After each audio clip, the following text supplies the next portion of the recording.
When it comes to sports, NBA is sort of my jam. That's the sport I follow. That's the sport I love. I'm not really big on football, baseball, although I know about them. You know, I sort of follow them a little bit. But the NBA is something that I care deeply about. And it was very interesting to me when the Nintendo Switch was announced that we saw a little snippet of NBA 2K running on the platform. And at first I was kind of like, okay, I love the Nintendo Switch. I love my Nintendo consoles. But let's face it, when it comes to ports on Nintendo consoles, usually they're not too great. If you remember NBA 2K13 on the Wii U, that was pretty much based on the PS3 and the Xbox 360, which were still prevalent at the time because the other consoles weren't out, and it did not run as well as those other consoles. It was actually a bad version of that game. So my expectations were pretty low for this game, and honestly, if you've watched previous videos, if you're a subscriber here, you would know that I pretty much said, more than likely I will get this on the PS4 instead of the Nintendo Switch because I did not expect too much from it.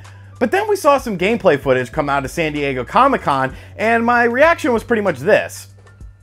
And I realized this game actually looks pretty good. Of course, it was all off-screen footage. Of course, everything was, you know, done with cell phones and whatnot. Most of it was done in tablet mode, but I was pretty impressed with what I saw. Now, a couple days ago, I did release some gameplay footage and impressions of the game, but that was pretty much just of the basketball aspect. I didn't really delve into different modes. I didn't delve into online at the point of that video. I had pretty much played one game on the game, and I was really enjoying it though, so I was very excited. So I've decided to do a full review of NBA 2K18 for the Nintendo Switch, because really, is the portability going to win out over graphics of the PS4 and the Xbox One version? This is a game, this is a genre I'm into for graphics a lot, because realistic racing sims and NBA games rely on sort of graphics to make them look good, to make them look real life. And that's another aspect of what makes 2K18 very important. This is the first realistic looking game we've had on the Nintendo Switch that has had a simultaneous release across all platforms. So what's going on with this game? Is it a good game for the Nintendo Switch? Did 2K take the time, take the effort to put a good version of this game on the Nintendo Switch? Let's find out.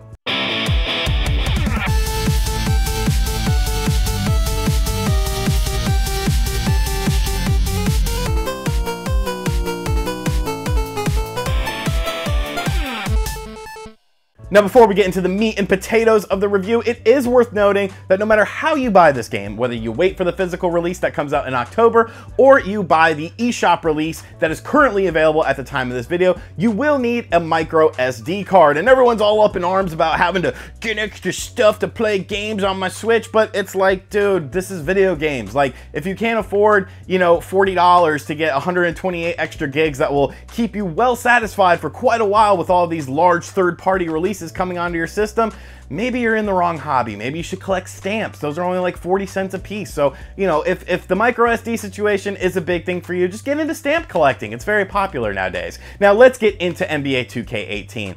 And first impressions remain still to this day. It is a fantastic game. When you delve into actually playing the game, obviously the first thing people are going to notice about this game are the graphics. And unless you're sort of privy to the series, sort of like I am, been in tune with it, been playing it since the Dreamcast, you will notice right off the bat that this Switch version is definitely not a PS3 or or an Xbox 360 simple port when it comes to graphics. 2K actually put a lot of effort into the graphics, and there's comparison videos all over on the internet now of the PS4 versus the Switch, of the Xbox One versus the Switch, and honestly, it's way closer than anyone could have ever expected, myself included. I wanted to keep myself grounded in reality with this game. I did not expect this high level of graphical polish. I did not expect, you know, when it comes to the mascots, that's one of the pictures that's floating around right now. The mascots on the PS4 version, they have feathers and stuff like that if they're a feathered creature. The PS3 version looks terrible. And then you have the Switch version, which has that same sort of feathering.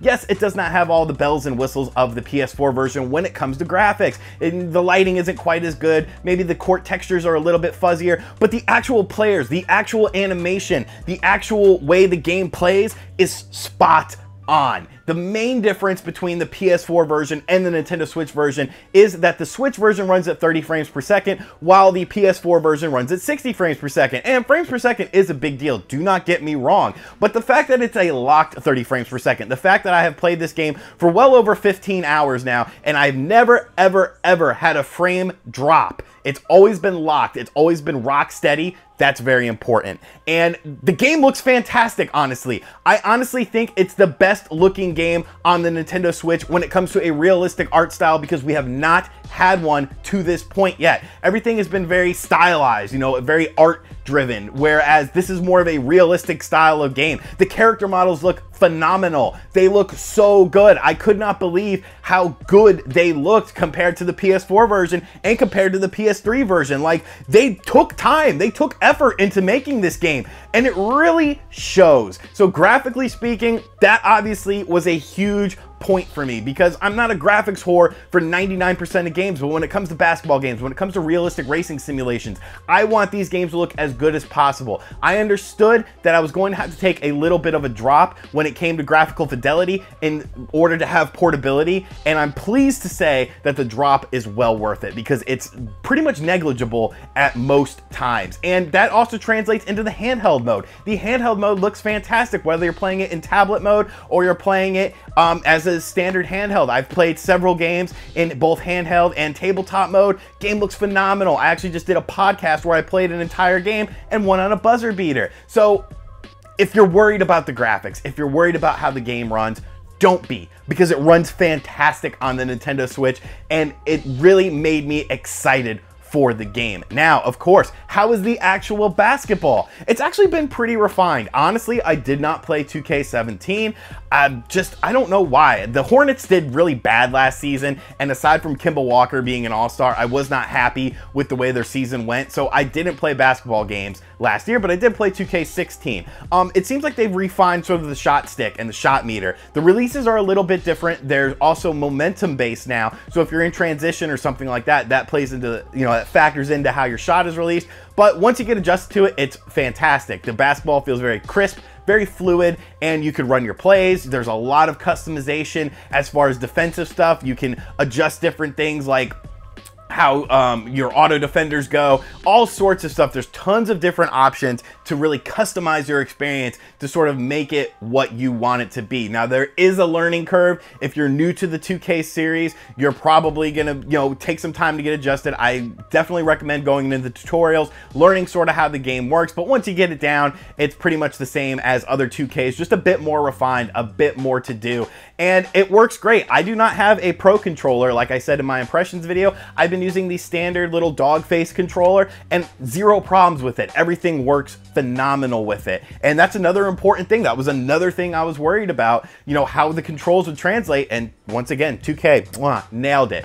Now, there is a story mode in this game, and that's sort of becoming more popular with sports games as time has gone on, and I played about 10 minutes of the story mode, and I just got bored. Like, I don't care. To me, when I'm playing a sports game, the story is what happens on the court. The story is, you know, a buzzer beater. Think about it like this. You know, the biggest stories that have ever happened in sports have always been either on the field or on the court. It's never about what happens off the field or off the court. Like, that's more of just a product of the time. It's nothing that ends up being legendary. It's nothing that still gets talked about till today. So I appreciated the story mode. I think some people will like it. The voice acting seems to be really well done, and it seems to be a pretty fleshed out story mode, but for me, it just wasn't a big deal. I did not really find it interesting. Now, what's important though is that everything from the PS4, everything from the Xbox One version of the game is in the Switch version. It is the complete version of the game. They did not skimp out on features. They did not skimp out on game modes. And so you have a bevy of game modes, and one of the ones that really caught me off guard was the GM mode. I wanted to start a GM mode and sort of start up a season, you know, take control of the Hornets and do some stuff, and that's actually story driven as well. But that I actually liked, because how it works is basically they choose an owner for you to work with, and different owners have different properties. You know, they're focused on other things, and you have to appease the owner. You have to appease the fans. There's different meters for that. You have a lot of control, a lot of you know, ability to pretty much control the team. You have to meet with the media. You have to meet with players and stuff like that. And I really like that. I really like, you know, your player gets, you know, there's a reason why your player becomes a player to a GM. And it's a nice little story. You know, there's not a lot of voice acting. I actually didn't get any gameplay footage of it because I did not expect it to be anything special, but it ended up being very good and very pleasant surprise for me. So that's the story mode I liked in the game. There's also blacktop mode. There's also, you know, create a team, create a player, create your shoes. There's so much stuff to do. But of course, the big thing that we have to talk about is online. Because how's the online gonna work? This is the Nintendo Switch. It can't do online. Well, I have played about 10 matches online and I have had zero lag. No lag. Marvin Williams, 3-ball. There's been no lag online, and that to me is super good. The game plays great online. I have lots of close matches. I've lost a lot of close matches. There is something I don't like about online that we are going to talk about very briefly though, and that is the fact that you could pick any team. So if you want to pick one of the classic teams, you can pick that. If you want to pick one of the all-time teams, which takes the best players of all time from a team and puts them all on one team, you can do that. And you cannot see who your opponent is picking until you enter the actual match, and you can't back out of it. I don't like that. I kind of have a rule of thumb. If you use the Golden State Warriors, I'm not going to play you because you probably don't live in the Bay and you're just, you know, want to play a cheap game of basketball where you just run up the court and throw up a three. Sorry, Golden State Warrior fans. You know, you're a great team, but I'm not playing you online. And the fact that you can just pick any team, you know, the all-time teams. I played one match against the all-time, you know, Magic, and it was like Shaq, Dwight Howard, Tracy McGrady, Penny Hardaway, and like Dennis Scott, and then like Stevie Franchise coming off the bench. Like, no, this is not fair. This is not fun. It's based, they match you with different people based on your ranking, your win-loss ranking, and what team they pick, and they sort of, you know, factor that in. But I would like to be able to see the team before I say commit to the match, because if you pick a bougie team, I'm not going to play you. Like, it's just a waste of time. Pick a real team, pick an actual NBA team, and we will have a fun time. But more importantly, the online is flawless, and I am just blown away by this game. I have played this game so much the past, you know, 3 days that I can't believe 2K managed to do this on the Nintendo Switch. And games like NBA 2K18, games like WWE 2K18, Skyrim, the recently announced Doom, this shows a very bright future for the system. This shows that gap, that huge technical gap, you know, the PS4 is so much stronger than the Switch. It's not that big.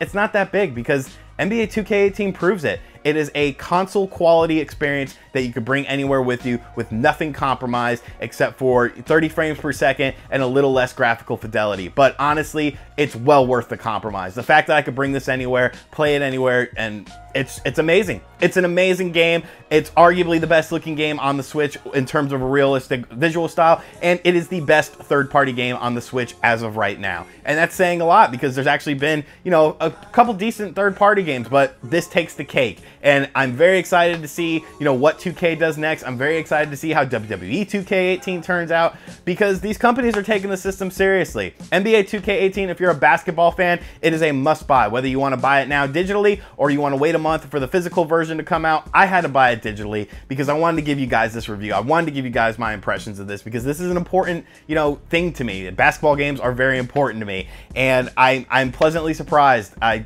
can't believe how good it ended up being, and I think you guys will enjoy it too. Pretty much everyone that has picked it up on my recommendation or picked it up because of what they saw on Twitter or my preview video has been pleasantly surprised, and I think you guys will be too. So if you're a Switch owner, you love NBA, this is a no-brainer for you. If you're just curious about the NBA, you're a casual fan, I think you'll enjoy it as well. So let me know in the comment section down below what you think about NBA 2K18 on the Nintendo Switch if you picked it up. If not, let me know what you think about the gameplay footage that I've been showing throughout this video, because I think this game is a real winner, and I will be playing it for a long time, at least until next season. You better give me 2K19, 2K. You better do it. Thank you for checking out this video. If you're new here, make sure you subscribe to the channel, hit that like button, and I'll catch you guys next time. Later. RGT 85. RGT 85.